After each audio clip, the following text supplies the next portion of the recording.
Good morning વિદ્યાર્થી મિત્રો. Last લેક્ચરની અંદર આપણે ગ્રામરની અંદર chapter number 2 the simple tenses વિશેનો આપણે અભ્યાસ કર્યો હતો. તેની અંદર આપણે સૌપ્રથમ ધ સિમ્પલ પ્રેઝન્ટ ટેન્સ વિશે ભણી ગયા હતા, જેની અંદર આપણે એક પેરેગ્રાફનો પણ અભ્યાસ કરી ચૂક્યા હતા.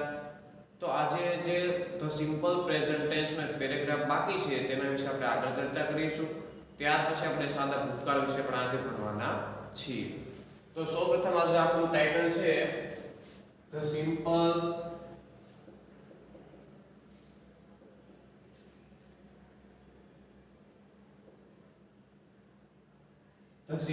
ટેન્સીસ એટલે કે સાદા કાળ. સાદા કાળની અંદર આપણે સૌપ્રથમ પહેલું શીખી ગયા હતા ધ સિમ્પલ પ્રેઝન્ટ ટેન્સ. બરાબર. તો ગ્રામરની અંદર આવી જાઓ પેજ નંબર 17. ગ્રામરમાં પેજ નંબર 17 એની અંદર હવે આપણે એક પેરેગ્રાફ જોયો તો 4 નંબરનો ધ સિમ્પલ પ્રેઝન્ટ ટેન્સ વાળો. હવે તમારે પેરેગ્રાફ નંબર 9 પેરેગ્રાફ નંબર 9 એનો સવાલ લખો નોટબુકમાં. 9 number the teacher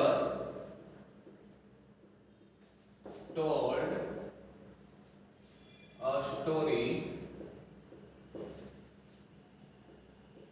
The children liked it. They also drew picture, but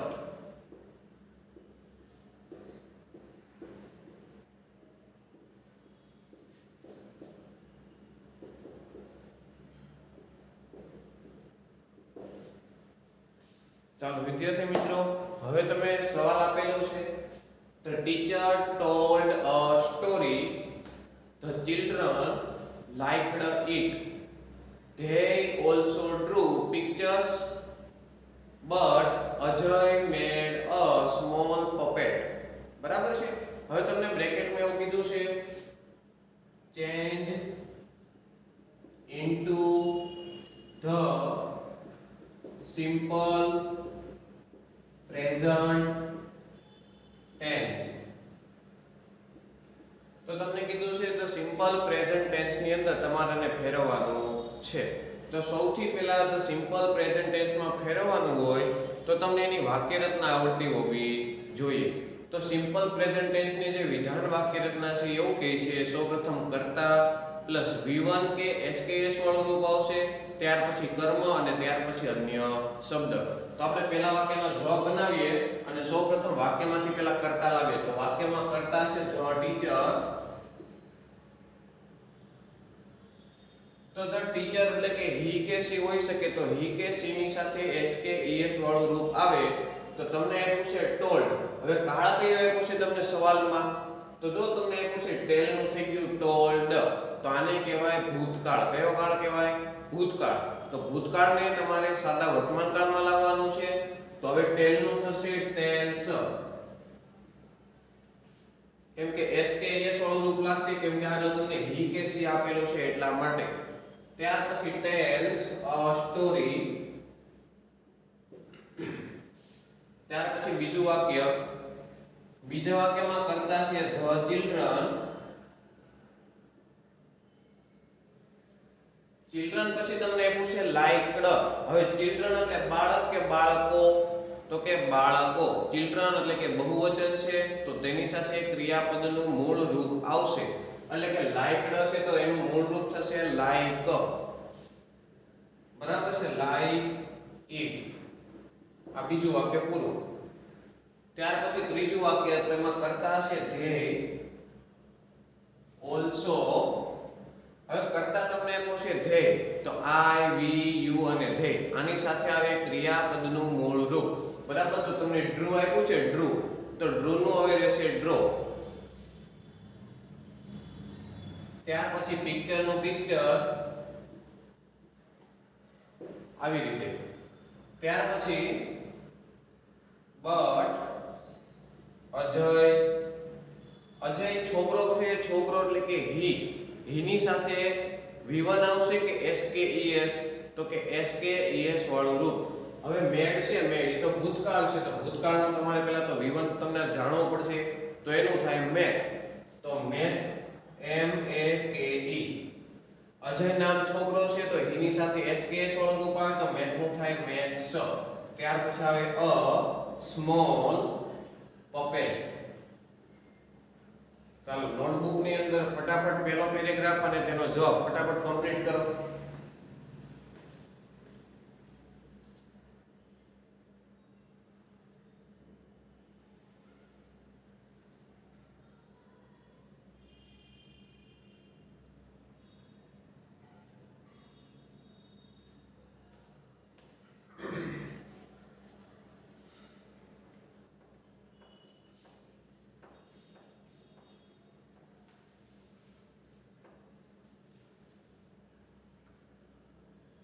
ચાલો તો ત્યાર પછી આપણે આગળ વાત કરીએ. તો સૌપ્રથમ આપણે પહેલો ટેન્સ શીખી ગયા ધ સિમ્પલ પ્રેઝન્ટ ટેન્સ. એની નીચે હવે 2 નંબર કરીને લખો. ટોપિક તમારો આ છે ધ સિમ્પલ ટેન્સીસ. એની અંદર હવે બીજા નંબરનો topic the simple past tense. The simple past tense એટલે કે સાદો ભૂતકાળ. તો સાદો ભૂતકાળ કોને કહેવાય? તો કે ભૂતકાળની અંદર કોઈ ક્રિયા બની ગઈ છે અથવા તો થઈ ચૂકી છે, તો આનું વર્ણન કરવા માટે અથવા તો એ ઘટનાને કે ક્રિયાને દર્શાવવા માટે સાદા ભૂતકાળનો ઉપયોગ થાય છે. બરાબર છે? જેની અંદર તમને ઓળખના શબ્દો કયા કયા આપેલા હોય? તો કે લાસ્ટ આપેલું હોય, યસ્ટરડે આપેલું હોય, વન્સ આપેલું હોય, મેની યર્સ અગો આપેલું હોય. તો આવા જે શબ્દો છે આને કહેવાય સાદા ભૂતકાળના ઓળખના શબ્દો. બરાબર? હવે આપણે જે અગત્યની વાત કરવાની છે એ છે એની વાક્ય રચના. તો સૌપ્રથમ આપણે વિધાનની વાક્ય રચના લખીશું. નોટમાં ફરજિયાત બધી થિયરી લખવાની છે. લખો સૌપ્રથમ વિધાન વાક્ય રચના. વિધાન વાક્ય રચના.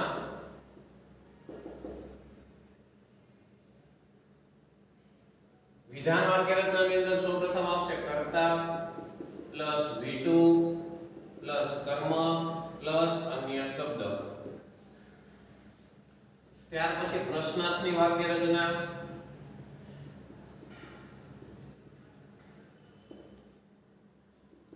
પ્રશ્નાર્થની અંદર સૌપ્રથમ આવશે કર્તા did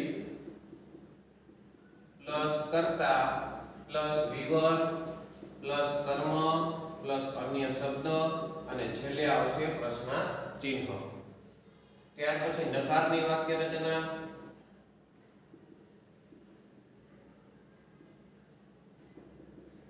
સૌપ્રથમ કર્તા plus did plus not plus V1 plus કર્મ પ્લસ અન્ય શબ્દ. લખો નોટબુક ની અંદર ફટાફટ વાક્ય રચના લખો.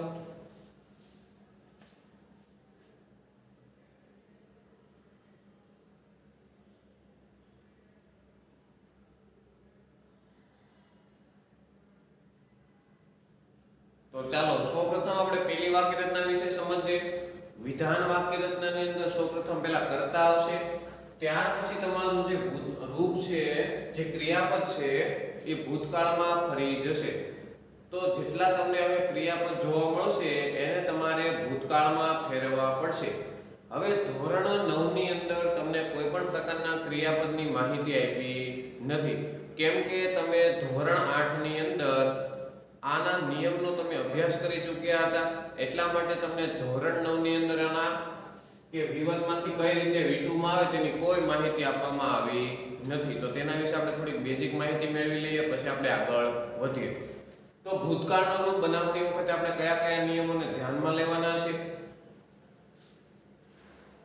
તો સૌથી પહેલો નિયમ છે કે ક્રિયાપદની પાછળ ed પ્રત્યય લગાવવાથી ક્રિયાપદનું ભૂતકાળમાં રૂપાંતર થાય છે. આ પહેલો નિયમ કે ક્રિયાપદની પાછળ કયો પ્રત્યય લગાવવાથી? ed પ્રત્યય લગાવવાથી ક્રિયાપદનું ભૂતકાળમાં રૂપાંતર થાય છે. આ પહેલો નિયમ. બીજો નિયમ એવું કહે છે કે ઈ આપેલો હોય તો તમારે ફક્ત ડી પ્રત્યય લગાવવાનો છે. જો છેલ્લો અક્ષર ઈ આપેલો હોય, કયો આપેલો હોય? ઈ, તો તમારે ફક્ત શું લગાડવાનું છે પાછળ? ડી. આ બીજો નિયમ. ત્રીજો નિયમ એવું કહે છે કે ક્રિયાપદનો છેલ્લો અક્ષર વ્યંજન હોય. શું હોય? તો કે વ્યંજન હોય, તેની આગળનો અક્ષર સ્વર હોય. તો તમે જુઓ, છેલ્લો અક્ષર વ્યંજન છે, તેની આગળ સ્વર છે. હવે ઘણા બધા વિદ્યાર્થીઓ એ પણ ભૂલી ગયા છે કે સ્વર આપણા કેટલા છે. તો વિદ્યાર્થી મિત્રો, સ્વર તમને ખબર જ હોય તો સ્વર છે આપણા total 5: A, E, I, O, you. બરાબર છે? તો જો તમે જોઈ શકો છો, છેલ્લો અક્ષર વ્યંજન છે, તેની આગળ સ્વર છે. તો આનો જે જવાબ છે હવે શું બનશે? તો કે વ્યંજનને બેવડાવીને ઈડી પ્રત્યય લગાડવો.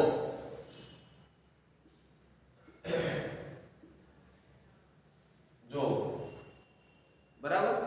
ત્યાર પછી 4 નંબરનો નિયમ, વ્યંજન પ્લસ વાય હોય. શું હોય? વ્યંજન પ્લસ વાય. વ્યંજન પ્લસ વાય એટલે તમે જુઓ, કેરી આપેલું છે, બરાબર છે? તો છેલ્લો અક્ષર તમે જોઈ શકો છો વાય છે, તેની આગળનો અક્ષર વ્યંજન છે.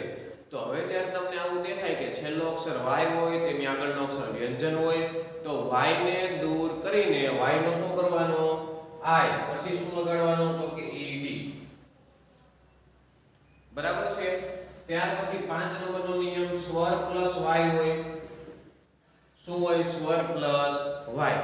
સ્વર પ્લસ વાય એટલે કે માની લો કે પ્લે આપેલું છે, તો પ્લે નું થશે પ્લેડ. આવી રીતે પ્લે નું થશે પ્લેડ. ત્યાર પછી છઠ્ઠો નિયમ એવું કહે છે કે છેલ્લો અક્ષર એલ આપેલો હોય. કયો આપેલો હોય? એલ. તો જ્યારે તમને છેલ્લો અક્ષર એલ આપેલો હોય તો એલ ને બેવડાવીને ઈડી પ્રત્યય લગાડવો. ફરીથી, જ્યારે તમને છેલ્લો અક્ષર એલ આપેલો હોય તો એલ ને બેવડાવીને ઈડી પ્રત્યય લગાડવો. ત્યાર પછી 7મો નિયમ, તો કે અનિયમિત ક્રિયાપદો. કેવા? તો કે અનિયમિત ક્રિયાપદો. અનિયમિત ક્રિયાપદો કોને કહેવાય? તો કે માની લો તમે આમાં ઉદાહરણ શીખ્યા કે ગો નું વેન્ટ, કે જેને એક પણ નિયમ લાગુ ન પડતા હોય, આ તમામ ક્રિયાપદને અનિયમિત ક્રિયાપદો તરીકે ઓળખવામાં આવે છે. ગો નું થઈ જાય વેન્ટ, સ્ટેન્ડ નું સ્ટૂલ, મેક નું મેટ. તો આવા જે બધા તમે ક્રિયાપદો ધોરણ 8 ની અંદર શીખાતા, એનો તમારે ઉપયોગ કરવાનો છે. કોઈ વસ્તુ આપણા માટે નવી છે નહીં. ત્યાર પછી તમારો 8 નંબરનો નિયમ એવું કહે છે કે અપવાદ રૂપ. કેવા? અપવાદ રૂપ ક્રિયાપદ. હવે અપવાદ રૂપ ક્રિયાપદ એટલે શું? તો જેને એક પણ નિયમ લાગુ ન પડતો હોય. એટલે કે કટ નું કટ રે, પુટ નું પુટ રે, શર્ટ નું શર્ટ રે અને રીડ નું રીડ રે. તો આવા જેટલા ક્રિયાપદ છે એને કહેવાય અપવાદ રૂપ વાળા ક્રિયાપદ. ઓકે? તો આ થયા તમારા વિડુ ની વાત. તો સૌપ્રથમ કર્તા આવશે, કર્તા પછી વિડુ, વિડુ પછી કર્મ અને કર્મ પછી અન્ય શબ્દ. ત્યાર પછી પ્રશ્નાર્થ વાક્ય રચના છે. તો પ્રશ્નાર્થ વાક્ય રચનાની અંદર પ્રશ્ન પૂછવા માટે સૌપ્રથમ તમારે ટુ બી વાપરવું પડશે. ડીડ. જ્યારે આપણે સાદા વર્તમાન કાળમાં વાપરતા હતા ડુ કે ડઝ, આની અંદર આવશે ડીડ, ડીડ પછી આવશે કર્તા અને કર્તા પછી હંમેશા ક્રિયાપદનું મૂળ રૂપ આવશે. બરાબર? ત્યાર પછી કર્મ અને કર્મ પછી અન્ય શબ્દ. નકાર વાક્ય રચનાની અંદર સૌપ્રથમ આવશે પેલા કર્તા, ત્યાર પછી ડીડ, ડીડ પછી ત્રીજા સ્ટેપે ફરજિયાત આવશે નોટ, ત્યાર પછી ક્રિયાપદનું મૂળ રૂપ, ત્યાર પછી કર્મ અને કર્મ પછી અન્ય શબ્દ. બરાબર? આ પ્રમાણે આખી વાક્ય રચના રહેશે.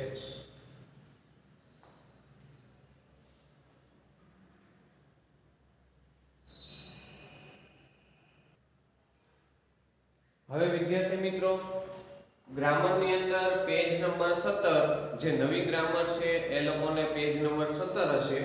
જે લોકોને લાલ કલરનું જે પૂઠું છે એની અંદર એ લોકોને પ્રશ્ન નંબર 6 માં હશે. આ લોકોને પ્રશ્ન નંબર 5 છે. તેની અંદર હવે તમને સૂચના એવી કહી છે, rewrite the following paragraph as a directed. તો તમને જે સૂચના આપેલી છે એ પ્રમાણે તમારે પ્રશ્નોના જવાબ લખવાના છે. પહેલો સવાલ પ્રિયાવાળો. પહેલા નંબરનો સવાલ, એની અંદર ધ્યાન બધાનું, બધા પાસે ફરજિયાત ગ્રામર હોવી જોઈએ. Priya goes to the market. She buys some vegetables. She sees some good fruits. She asked the price of the fruits. આ તમારો પહેલો સવાલ થઈ ગયો. તો વિદ્યાર્થી મિત્રો તમારે સૌપ્રથમ આની નીચે પહેલા નંબરનો સવાલ લખવાનો છે, પછી તમારે બોર્ડ ઉપરથી બીજા આનો જવાબ લખવાનો છે. સાથે સાથે બ્રેકેટ પણ ફરજિયાત લખવાનું છે. બ્રેકેટની અંદર તમને એવું કીધું છે change into the simple past tense. જે ઉપરનો તમને પેરેગ્રાફ આપેલો છે એને તમારે સાદા ભૂતકાળમાં લઈ જવાનો છે.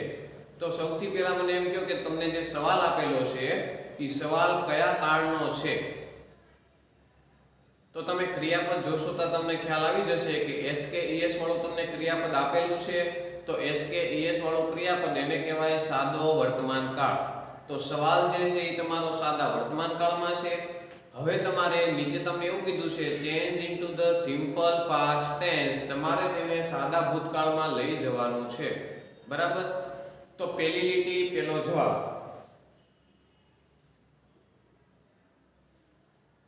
Priya goes to the market. તો સૌ પ્રથમ પહેલા કરતા આવશે તો લખજો પ્રિયા. પછી તમને goes આપેલું છે તો goes નું V2 શું થઈ જાય? તો go નું V2 થાય went. તો Priya went to the market. આ તમારો પહેલો જવાબ કે તમારે ક્રિયાપદને V2 ના રૂપમાં લઈ જવાનો છે, બીજો કોઈ ફેરફાર કરવાનો નથી. બીજું વાક્ય સી તમને બાય આપેલું છે બાય, તો બાય નું થઈ જાય boat. BOUGHT bought some vegetables. ત્યાર પછી ત્રીજું વાક્ય સી સી સમ ગુડ ફ્રૂટ્સ. તો લખો જો સી. હવે સી જે આપેલું છે સી નું ભૂતકાળ થાય સો. સી સો સમ ગુડ ફ્રૂટ્સ. સી સો સમ ગુડ ફ્રૂટ્સ. ત્યાર પછી એનું છે C ask the price of the fruits. C asked the price of the fruits. બરાબર છે. અહીંયા જો ask નું થઈ ગયું asked, તો go નું થઈ ગયું went, buy નું bought, see નું saw અને ask નું asked. તો આ પ્રમાણે તમારે વાક્યને સાદા ભૂતકાળમાં ફેરવવાના છે. તમને કોઈ અન્ય કાળમાં આપેલા હશે તો એ કાળમાંથી તમારે તેને બ્રેકેટમાં તમને જે કાળ કીધો હોય તે કાળની અંદર તમારે લઈ જવાના છે. ત્યાર પછી બીજા નંબરનું વાક્ય Mohan visit his grandmother. He goes by bus. He reaches the village in 2 hours. He then walks his way to his grandmother's house. Change into the simple past tense. સૌપ્રથમ બીજા નંબરના નોટમાં સવાલ લખજો, ત્યાર પછી એનો જવાબ લખજો. બરાબર. તો સૌપ્રથમ જે પહેલું વાક્ય છે એ શું બનશે બોલો? મોહન સૌપ્રથમ પહેલા કરતા આવશે મોહન. વિઝિટ નું શું થશે? તો કે visited. Mohan visited his grandmother. બરાબર. આ પહેલું વાક્ય. ત્યાર પછી હી ગો નું શું થઈ જાય? તો કે વેન્ટ. ત્યાર પછી બાય નું બાય, બસ નું બસ. આ બીજું વાક્ય પૂરું. ત્યાર પછી ત્રીજું વાક્ય હી તમને રીચીસ આપ્યું છે તો રીચીસ નું થઈ જાય રીચડ. રીચડ, વિઝિટેડ અને vent. reached the village in 2 hours. ત્યાર પછી he then હવે walk નું થશે walked. walk નું થશે walked. walked his way to his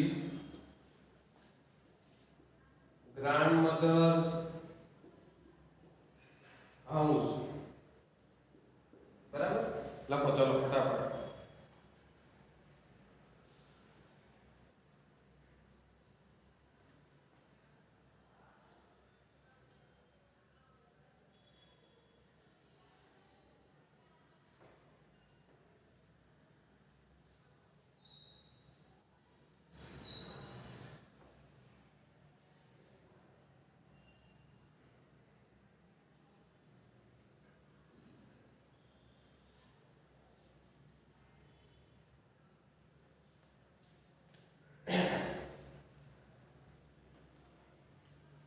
ત્યાર પછી 5 નંબરનો પેરેગ્રાફ.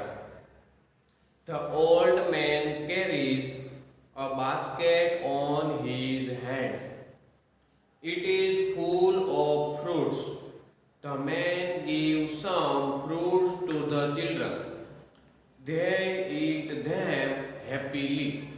અને the change into the simple past tense. બરાબર, તો પહેલી લીટી 5 નંબરનો પેરેગ્રાફ. તો સૌપ્રથમ પહેલા કરતા આવશે the old man. ત્યાર પછી carries આપેલું છે તો carries નું થઈ જાય carried.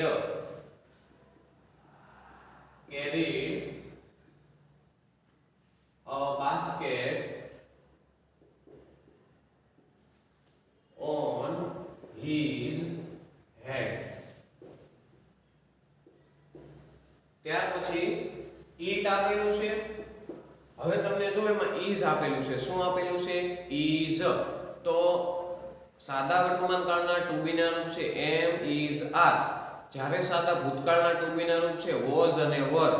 તો સાદા વર્તમાન કાળમાં it is આવે તો હવે સાદા ભૂતકાળની અંદર it ની સાથે શું આવે તો કે was. it was full of fruits. ત્યાર પછી the man give નું થઈ જાય gave. ભૂતકાળ શું થાય give નું? gave. gave some fruits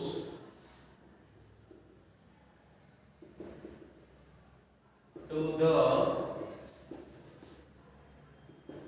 children. ત્યાર પછી they. હવે ઈટ આપેલું છે તો ઈટ નું ભૂતકાળ શું થાય તો કે ate. them happily. બરાબર છે, જોયું. લખો ફટાફટ.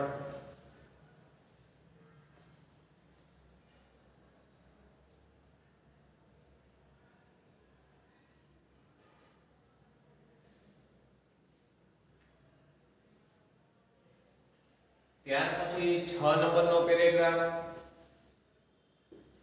6 નંબરના પેરેગ્રાફમાં એવું કહે છે પૂજા enjoy dancing. Everyone like her grace and style. They stand up and clap for her. Pooja feels delighted. તો તમને કાળ આપેલો છે સાદો વર્તમાન કાળ. સાદા વર્તમાન કાળને હવે તમારે ફેરવવાનો છે સાદા ભૂતકાળમાં. બરાબર, તો સૌપ્રથમ લખો પૂજા. પૂજા પછી enjoys આપેલું છે તો enjoys નું થઈ જાય enjoyed. પૂજા enjoyed dancing. ત્યાર પછી everyone. પછી તમને લાઇક્સ આપેલું છે તો લાઇક્સ નું થઈ જાય liked. everyone liked her grace and style. ત્યાર પછી they. હવે તમને સ્ટેન્ડ આપેલું છે તો સ્ટેન્ડ નું થઈ જાય stood. stood up and પછી તમને ક્રિયાપદ આપેલું છે ક્લેપ તો ક્લેપ નું થઈ જાય ક્લેપ્ડ. clapped for her. ત્યાર પછી પૂજા ફીલ્સ આપેલું છે તો ફીલ્સ નો થાય ફેલ્ટ, ડિલાઇટેડ.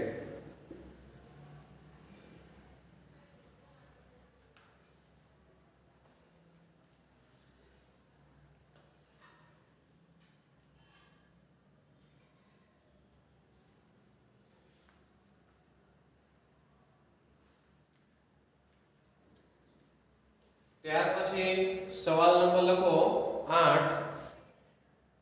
સવાલ નંબર 8 ની અંદર ધ્યાન.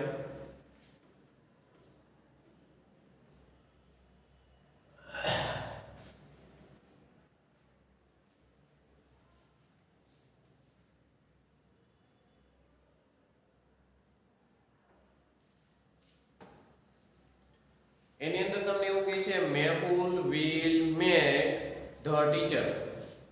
He will tell him about our problems.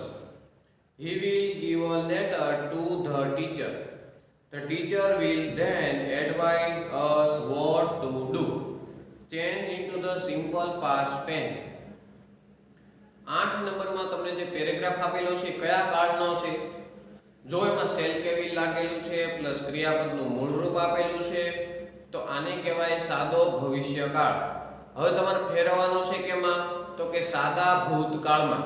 તો સાદા ભૂતકાળની વાક્ય રચના આવે કર્તા પ્લસ V2. તો હવે આની અંદરથી will નીકળી જશે. બરાબર છે? લખો ચાલો સૌપ્રથમ 8 નંબરમાં સૌપ્રથમ કર્તા છે મેહુલ. મેહુલ will નીકળી જશે, meet નું થઈ જાય met. Met the teacher. ત્યાર પછી he આપેલું છે, he પછી will નીકળી જશે, tell નું થઈ જાય told. He told him about our problems. બરાબર. ત્યાર પછી he will નીકળી જશે, give નું થઈ જાય gave a letter to the teacher. ત્યાર પછી the teacher will then advise us what to do. તો લખો the teacher